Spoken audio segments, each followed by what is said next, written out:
Happy November, happy new month. It is a time to talk about the books I am reading once again. Welcome to Explore Your Enthusiasm, episode 232. Most weeks we talk about some lesson for your small business, and once a week I share the books that I am reading over the last month. So if you guys don't follow along on my vlog, you may not realize last month was a big month. If you want to kind of keep up to date with what's going on, you have two options. I recommend them both. One is follow me on Instagram, where I share daily behind the scenes, what's going on, what I'm thinking about on Instagram stories. If you aren't watching Instagram stories, Google that. Watch Instagram stories, they're super fun. The second way is a weekly vlog over on YouTube. If you're watching this video on YouTube, you just click over to the playlist vlog or the most recent uploads. If you're listening to this podcast, did you know you can go over to taraswiger.com. You will find full transcripts of every episode there in the blog posts, and you'll also find the weekly vlog posted there, taraswiger.com. Or you can head over to YouTube at taraswiger.com/YouTube and subscribe, and YouTube will tell you when I have a new video that comes out. So those vlogs come every Monday. They give you a look at like the different videos I shot throughout my week, and also I talk a little bit about what was the big thing that week I was working on or struggling with or whatever. They're pretty vulnerable, they're very real, so you can find that over at taraswiger.com or on YouTube. So the big thing this month, in case you missed it, was we got our first foster placement. We got a 3-month-old baby placed with us at the beginning of October. 18 days later, we gave her to a family member who was approved to become a kinship foster placement. That's DCS's goal, is to keep children with their family. So she went to a family member. So I spent 18 days not reading much of anything, except one book made it through the baby funk. It was Hank Green's An Absolutely Remarkable Thing. This is a novel written by the fabulous Hank Green. If you're watching this on YouTube, you very likely know Hank Green from the channel Vlogbrothers, which he does with his brother John Green. John Green is a YA author of books like The Fault in Our Stars, Paper Towns, Looking for Alaska. All of those have been made into movies or Netflix TV shows, so you're probably familiar with John Green. Well, his brother Hank Green is a musician and a science communicator. He's the creative force behind SciShow, which if you aren't watching with your kids, I really recommend it. There's also Crash Course, which is education on history and literature and psychology. Whenever I need to know something, I go to one of those shows. But I'm getting off topic. So Hank Green is a YouTube creator, and this is his first book. It is not a YA novel. It is a kind of sci-fi, very grounded in the real world, but one science fiction-y thing happens in the very near future. So this could take place like 2 years from now, basically. And this very sci-fi thing happens, and a person happens to be first on the scene. Her name's April May, and she decides to make a YouTube video about it. And the book, yes, it's about the sci-fi thing and what unfolds in our world, but it's really about her kind of internal dealing with becoming internet famous very quickly, and then real world famous, and then what that means for her life, and also what that means for her own self-conception. So one of the reviews I read about this book said that it's a real look at the commodification of self that social media inspires us all to do. And that is such a great way of saying it. So in other words, it's the act of making yourself a commodity or a personality that you share with the world on your Instagram and your YouTube and your podcast, right? That's very meta, because I'm doing it right now. And that's why the book spoke to me so much. It is such a good look at what social media, even if you're just an average user and you're not trying to build a business with your social media, it is just a really good look at what that kind of does to your brain, to have people know you as this character that you are online. She went to school for branding, so she very specifically brands herself, and a bunch of stuff unfolds, and she does a lot of stuff for the clicks and the lulz, and stuff unfolds from there. It's super well written. It's super fun. Like, for being about the commodification of self, it's like a very fun, I read it very quickly. I managed to read it and stay addicted to it while having a brand new 3-month-old, brand new to me. She was in the world for 3 months, but brand new 3-month-old in my house. I still managed to read this book. That's why I can heartily recommend it, because I was able to, it was the one thing that I could focus on. So I also read books before Baby Girl came to us. And in that time, I read In a Dark, Dark Wood by Ruth Ware. You might have read Ruth Ware's really popular The Woman in Cabin 10. I read that last year and I loved it. So then I also read her new The Death of Mrs. Westaway, which I think I talked about last month.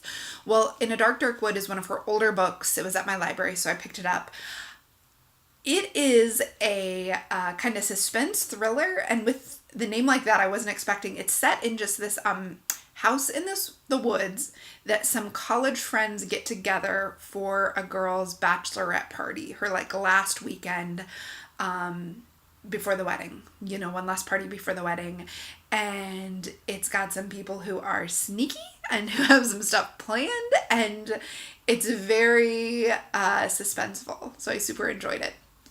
I also read Behind Her Eyes by Sarah Pinborough. Sarah Pinborough has a new book that came out that I just got through Book of the Month Club, which I love, guys. I love the Book of the Month Club. I've got a link to it over at taraspiker.com/podcast232. You can check that out. You'll get a couple $2 off if you use my link. I'm so happy with it. So many of the books I read come from Book of the Month. But Behind Her Eyes is, I think it's called, they put on the cover, a suspense psychological thriller. And oh my gosh, the twists at the end are more sci-fi than you expect, because it's very grounded in reality throughout the book. It's kind of the tale of a marriage and a female friendship.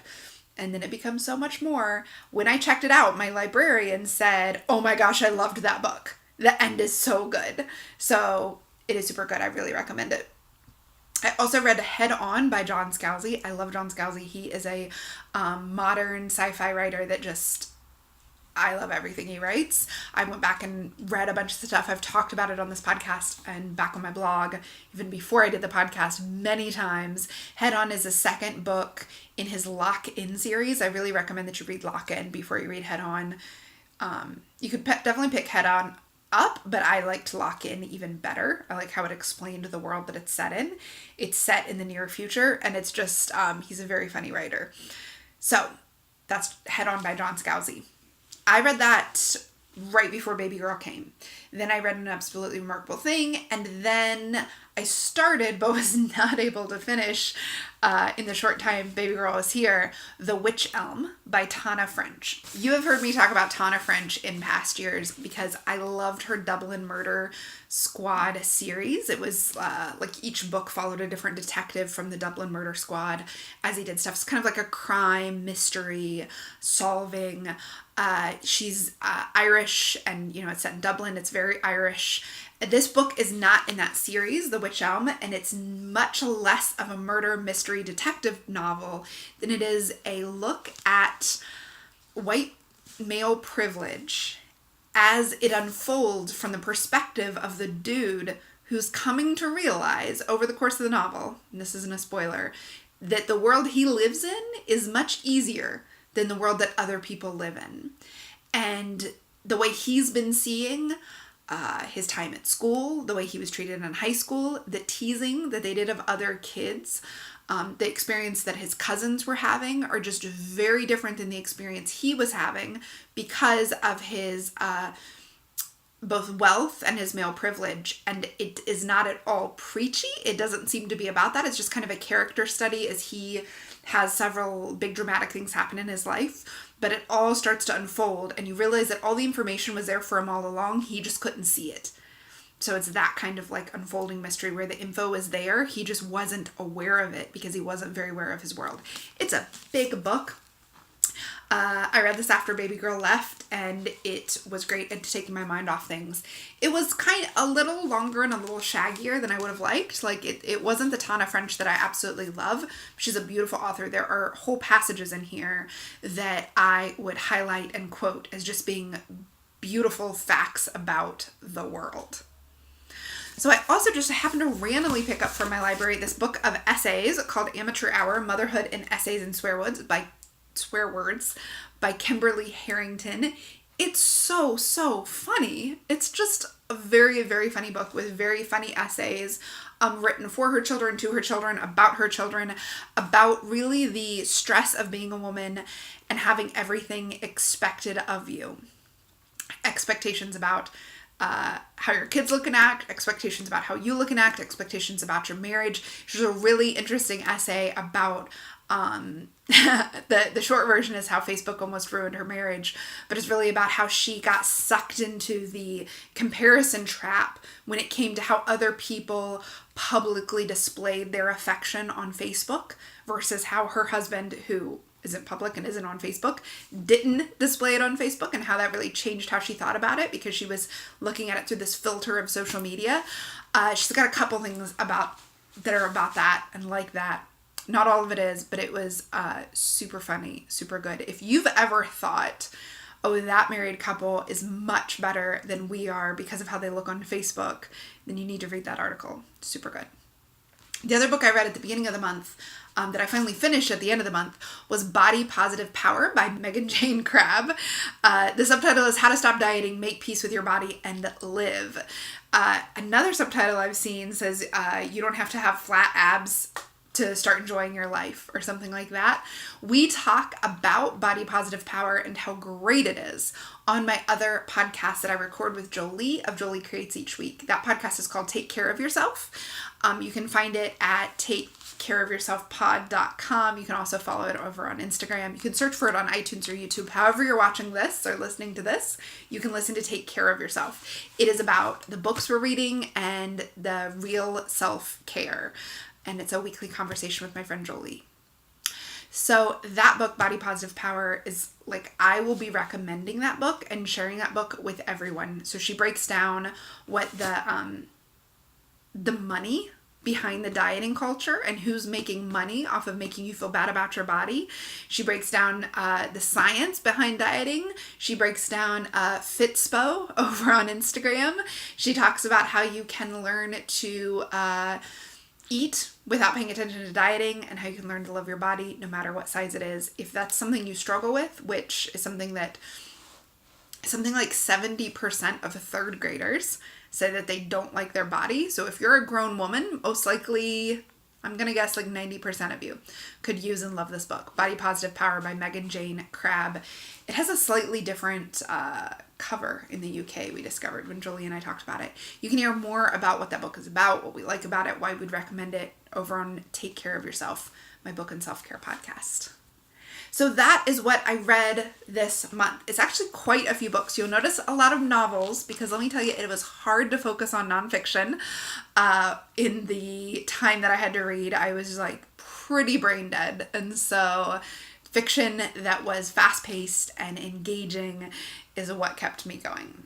And then when she left, I was super sad. And I've told you guys before that when I'm sad, the best thing for me is fiction to help me escape, to help pull me in, to help get me out of my own feelings and feeling someone else's feelings. Fiction is just such a savior during that time. I've actually been talking about the books that I've been reading since 2013 over at tarasweiger.com. So if you go to tarasweiger.com/podcast232, or you can just click that link, is going to be below wherever you're watching or listening to this in the show notes. There are links to what I was reading in November of 2016, 2015, 2014, and 2013. Every month I love to go back and look at those because it's just so interesting to see what I was reading at different times of my business and my life and my knitting journey. So you can click through on that over at tarasweiger.com/podcast232. Thank you so much for listening. I want to see what you're reading. So share with me on Instagram. Post a picture of what you're reading or what book recommendation you have. Tag it at Tara Sweiger and hashtag explore your enthusiasm. And I'm going to come over and comment and check out your books. Thanks so much for listening.